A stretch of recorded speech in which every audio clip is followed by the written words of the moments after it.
Quand j'étais adolescent, j'étais ultra anxieux socialement. Et en fait, ce qui s'est passé, c'est que quand j'ai eu 17 ans, ma mère, elle était en couple avec quelqu'un et cette personne-là est venue s'installer avec elle à la maison, donc avec elle et avec moi à la maison. Et pour moi, ça a été une découverte assez incroyable. Parce que ce mec-là, qui était en couple avec ma mère et qui est venu s'installer à la maison, c'était quelqu'un de vraiment ultra sociable. Et toujours aujourd'hui, je pense que c'est l'une des personnes les plus sociables que j'ai pu connaître. Et quand je dis en mode sociable, c'est pas en mode sociable lourd, c'est vraiment quelqu'un d'intelligent socialement. Et de temps en temps, je sortais avec lui, j'allais dehors avec lui, et par exemple le matin, on sortait, il voyait le voisin de palier, boum, il allait lui parler. Il voyait le facteur, boum, il allait lui parler. Il allait dans un commerce, boum, il allait parler à la personne dans le commerce. Un mois après s'être installé dans un nouvel immeuble, il connaissait tout le monde. Et ma mère et mon beau-père, donc, ils ont déménagé plusieurs fois et à chaque fois c'était pareil. À chaque fois c'était pareil. Un mois après s'être installé à un nouvel endroit, il connaissait tout le monde. Et pour moi, ça a été une sorte de choc parce que j'étais pas du tout comme ça. On m'avait pas du tout appris à être comme ça.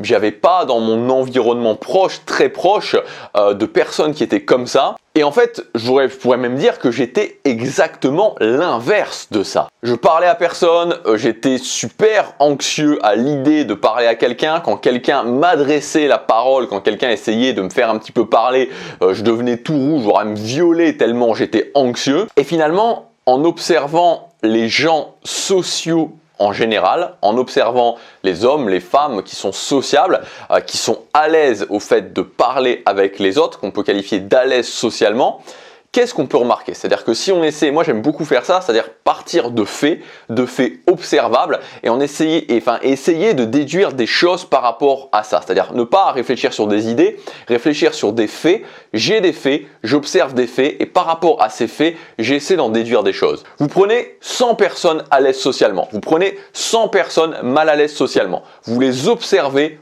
pendant une journée. Qu'est-ce que vous allez en déduire? Qu'est-ce qui va vous sauter aux yeux? C'est le fait de parler aux autres. Et en fait, ce qui nous empêche de devenir à l'aise socialement, c'est justement ça, c'est le fait que on ne parle pas aux autres. Je ne parlais pas aux autres. Je n'allais jamais parler aux autres personnes. Et donc, on ne peut pas devenir à l'aise socialement. Et c'est normal en fait, parce que les dynamiques sociales, le social, c'est une compétence. Donc si tu la pratiques pas, il peut rien se passer, il peut absolument rien se passer. C'est comme si tu prenais une personne qui veut s'améliorer au tennis, une personne A qui veut s'améliorer au tennis et une personne B qui veut s'améliorer au tennis, et t'as la personne A qui joue des matchs, toutes les semaines elle joue des matchs, et t'as la personne B qui regarde juste la personne A jouer des matchs. Qu'est-ce qui va se passer au bout d'un mois, au bout de 2 mois, au bout de 6 mois, au bout d'un an, au bout de 2 ans, au bout de 5 ans? Et ça c'est le problème en fait, les gens qui sont mal à l'aise socialement par rapport aux gens qui sont à l'aise socialement, c'est qu'ils ne vont pas parler aux autres personnes. Et donc, ils ne peuvent pas s'améliorer. Et ça, c'est le problème. Et tu vois, je t'en ai parlé quelques fois parce que cette phrase, elle m'inspire beaucoup, la phrase d'Einstein qui disait « Si j'avais simplement une heure pour résoudre un problème, je passerais 55 minutes à m'occuper du problème, à bien définir le problème et je passerais 5 minutes sur les solutions. » Parce que la bonne définition du problème, c'est tellement important parce que tu vois, il y a tellement de gens qui sont mal à l'aise socialement et qui se disent « Je suis mal à l'aise socialement, c'est parce que ça vient de moi, c'est parce qu'il y a quelque chose qui fonctionne pas chez moi, c'est parce que j'ai telle ou telle chose. » Alors qu'en fait, le problème, il vient juste du fait que les dynamiques sociales, c'est une compétence et donc si tu veux t'améliorer dans cette compétence, il faut parler aux autres. Et si tu es mal à l'aise socialement et que tu vas jamais parler aux autres, forcément, tu vas rester mal à l'aise socialement. C'est comme si tu es mauvais au tennis ou mauvais au foot et que tu joues jamais au tennis et que tu joues jamais au foot, tu peux pas t'améliorer. Alors maintenant qu'on sait pourquoi, maintenant qu'on a identifié clairement le problème en partant de faits observables, on peut se demander pourquoi. Pourquoi on fait ça? Tout simplement parce qu'on est anxieux de parler aux autres. Si je reprends une personne A qui est à l'aise socialement et une personne B qui est mal à l'aise socialement, si je dis à la personne A, ok, tu vois cette personne, tu vas lui parler, la personne A, elle va aller directement lui parler. Ok, maintenant si je prends la personne qui est mal à l'aise socialement et je lui dis, ok, la personne B, tu vas lui parler pour travailler la compétence, qu'est-ce qui va se passer? La personne B elle va dire, non, je peux pas y aller parce que qu'est-ce que je vais dire à cette personne? Et si je suis pas intéressant, il va y avoir ce mécanisme dans la tête, cette anxiété, cette inquiétude, ces questions sans fin qui vont commencer à se mettre en route. Et donc au final, c'est notre anxiété, notre stress, notre inquiétude dans le fait d'aller parler aux autres qui nous maintient justement dans cet état d'être mal à l'aise socialement. C'est une sorte de cercle qui s'auto-alimente. Donc dans cette vidéo, je voudrais te donner plusieurs clés concrètes qui ont donné des résultats sur moi, sur mon anxiété, sur mon inquiétude et qui m'ont permis maintenant d'être capable d'aller parler aux autres sans pression, sans stress. Avant de démarrer sur ces clés, je voudrais juste te rappeler que cette semaine, pour le démarrage de l'année, pour démarrer fort son année 2022, j'ai mis un code de réduction sur mon catalogue de formation. Donc tu as toutes mes formations qui sont disponibles sur le catalogue qui sont à moins 70%. Donc c'est valable pour toute la semaine. Tu peux cliquer sur le premier lien dans la description et tu peux dérouler la description. Il y a tout qui est indiqué, il y a toute la marche à suivre qui est indiquée avec le code de réduction pour profiter de cette promotion. Voilà, je te laisse regarder, c'est le premier lien dans la description. La première chose à faire si tu veux être moins anxieux, si tu veux améliorer ta capacité à parler aux autres d'une façon plus détendue, avec moins de stress, c'est de ce que j'appelle développer des habitudes de sociabilité. Et ça, c'est super contre-intuitif et même moi, j'ai mis du temps à le faire. C'est contre-intuitif parce qu'encore une fois, on est toujours dans cette même idée que les dynamiques sociales, c'est naturel, c'est improvisé, tu dois laisser les choses faire, mais ça fonctionne pas pour les gens qui sont mal à l'aise socialement. Ça ne fonctionne pas. Et donc en fait, si tu veux, en mettant en place, il va y avoir deux effets qui sont très très importants quand tu mets en place des habitudes de sociabilité. Alors qu'est-ce que ça veut dire concrètement mettre en place une habitude de sociabilité? Ça veut dire tout simplement te dire je vais être sociable à ce moment-là. Tu vois, je vais être sociable à ce moment-là, c'est-à-dire qu'à ce moment-là, je vais faire une activité sociable. Alors ça peut paraître un petit peu bizarre, mais c'est quelque chose qui fonctionne très bien parce que premièrement, tu vas t'enlever de la pression, tu vois. Parce que le problème en fait, c'est que très souvent, les gens qui sont mal à l'aise socialement, et moi c'est ce qui s'est passé en fait, c'est que quand on se dit je dois être sociable, on commence à se mettre une pression énorme parce que on se dit je dois être sociable tout le temps. Voilà, il faut que je sois sociable tout le temps, il faut que je parle à tout le monde tout le temps. Et en fait, c'est impossible, ça fonctionne pas comme ça. C'est exactement comme si tu commençais à faire de la muscu et que tu te disais, ok, il faut que je fasse de la muscu 24 heures sur 24. Là, ça fonctionne pas, ça fonctionne pas. Déjà, faire de la muscu 2 fois par semaine quand tu commences, tu vas avoir des courbatures et c'est largement suffisant. C'est la même chose pour la sociabilité. Donc, premièrement, ça va t'enlever beaucoup de pression de développer des habitudes de sociabilité. Ensuite, la deuxième chose, c'est que vu que tu vas avoir des habitudes et que tu vas avoir un bloc qui va être là ou plusieurs blocs dans ta semaine de sociabilité, tu vas pouvoir mettre en place des rituels. Tu vas pouvoir mettre en place, par exemple, des rituels qui vont te permettre de te rappeler pourquoi tu fais ça, des rituels qui vont te permettre de déstresser. Donc ça, c'est vraiment le premier conseil que je peux te donner, ne pas te dire, ok, à partir de maintenant, je suis sociable tout le temps, avec tout le monde, dans tous les environnements, mais plutôt te dire, ok, je développe des habitudes de sociabilité. Ensuite, la deuxième chose, c'est le principe des différents environnements. Donc en fait, tu as 3 types d'environnements sociaux, les environnements froids, les environnements tièdes et les environnements chauds. Les environnements chauds, c'est les environnements où tu connais tout le monde, où tu connais tout le monde, tu es à l'aise avec tout le monde. Donc c'est des environnements, donc par exemple ta famille, des amis très proches, donc c'est des environnements où la sociabilité, il n'y a pas de sociabilité en fait, parce que tu connais déjà les gens. À l'inverse des environnements chauds, tu as les environnements froids. Les environnements froids, c'est les environnements où tu connais personne et tu n'as aucun lien particulier ou justification qui te permettent d'aller lier connaissance. Par exemple, l'exemple d'un environnement froid par excellence, c'est la rue. Tu vas parler à des gens dans la rue, tu n'as aucun lien, aucune justification qui te permet de dire spécifiquement, enfin à moins que tu travailles pour une association qui demande une pétition ou ce genre de choses, mais sinon, c'est une personne lambda, tu vas parler à quelqu'un dans la rue, c'est vraiment l'environnement froid, parce que tu n'as aucune justification, aucun lien concret pour le faire.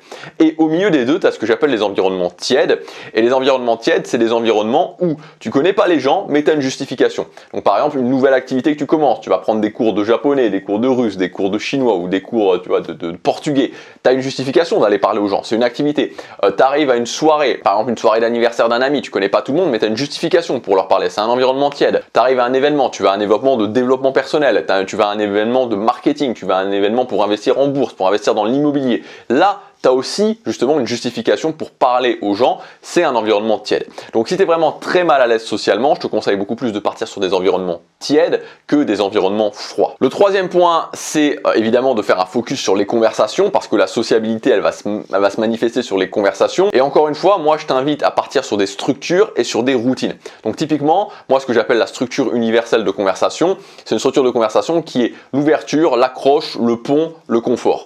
Donc typiquement, l'ouverture, c'est les 30 premières secondes de la conversation. L'accroche, c'est le moment où tu vas accrocher un petit peu l'attention de la personne, où il y a le premier lien qui se crée, c'est 3 minutes. Ensuite, c'est le pont.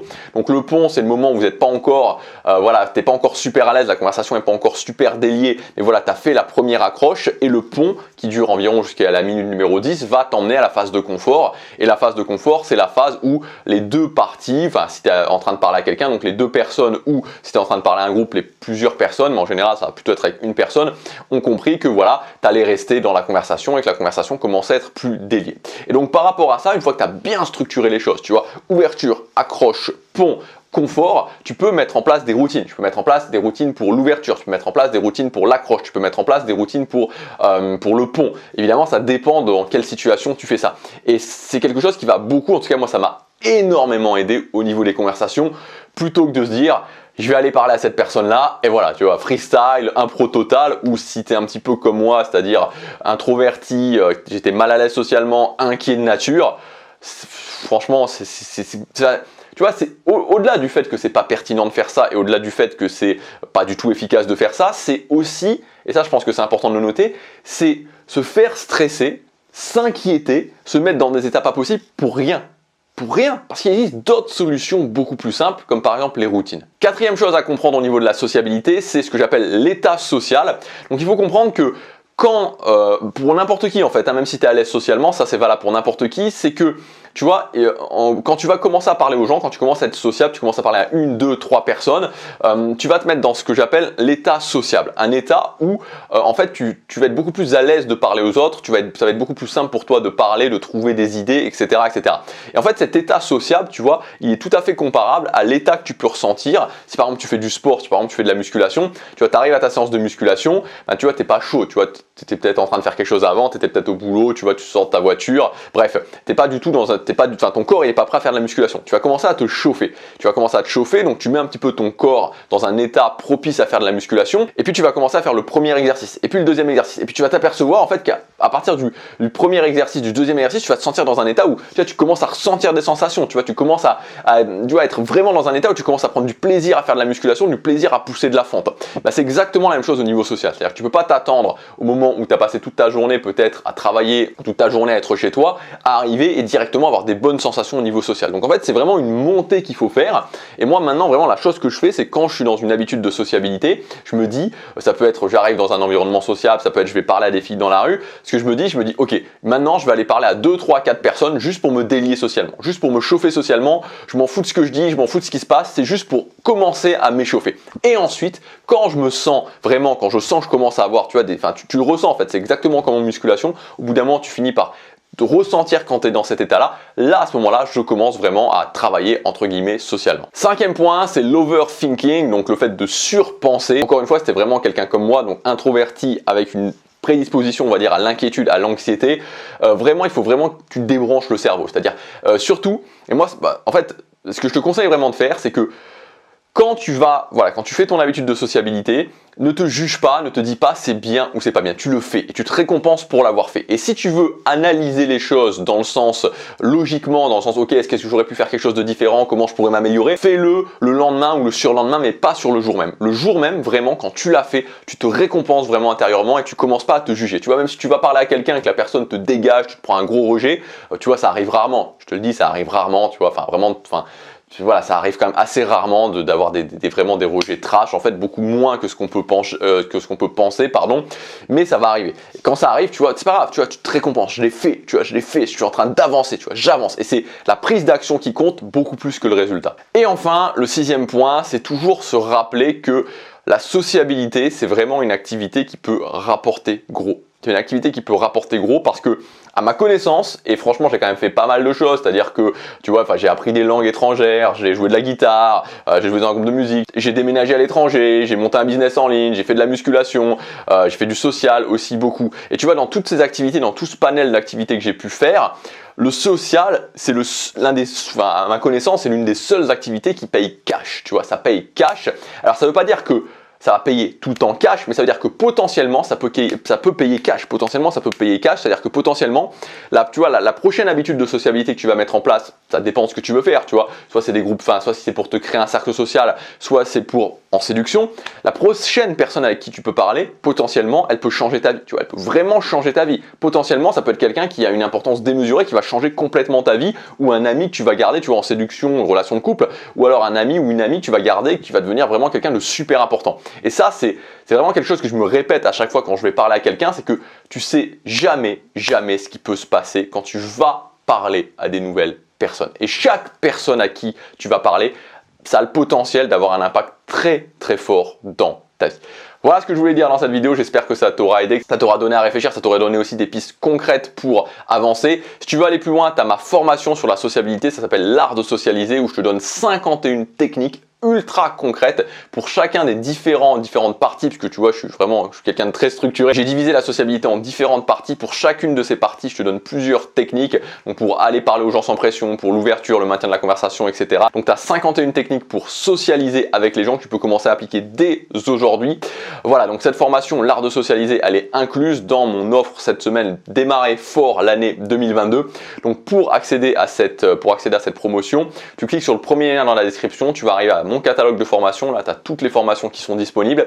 Tu peux ajouter là où les formations que tu souhaites à ton panier, et au moment de valider ta commande tu rajoutes le code janvier. Donc il est aussi indiqué, tu peux le copier-coller, il est indiqué dans la description, et ça retirera moins 70% à l'intégralité de ton panier. C'est valable jusque dimanche. Voilà, je te laisse regarder ça dans le premier lien dans la description, et je te dis à demain pour la prochaine vidéo. Passe à l'action, chaque jour compte.